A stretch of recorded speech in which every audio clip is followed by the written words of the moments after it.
আলহামদুলিল্লাহ নাহমাদুহু ওয়া নুসাল্লি আলা রাসূলিল কারীম আম্মা বা'দ।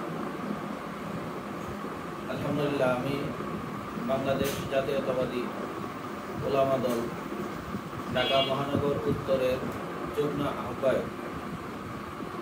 যে দল প্রতিষ্ঠাতা করেছিলেন শহীদ প্রেসিডেন্ট জিয়াউর রহমান সাহেব, জিয়াউর রহমান সাহেবের হাতে গড়া উলামা দল এখনো আছে, অতীতেও ছিল এবং ভবিষ্যতেও থাকবে ইনশাআল্লাহ। আজকে দীর্ঘ 30 দিন সিয়াম সাধনার পরে আজকে উদযাপিত হলো ঈদ উল ফিতর।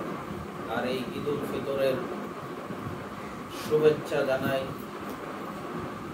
আমাদের জাতীয়তাবাদী উলামা দল, জাতীয়তাবাদী দল বিএনপি, সকল নেতাকর্মী, দেশ বিদেশে যে যেখানে আছে সকলকেই আমাদের উলামা দলের পক্ষ থেকে জানাই আন্তরিক শুভেচ্ছা এবং অভিনন্দন এবং ঈদ উল ফিতরের শুভেচ্ছা। ঈদ মুবারক, ঈদ মুবারক, ঈদ মুবারক।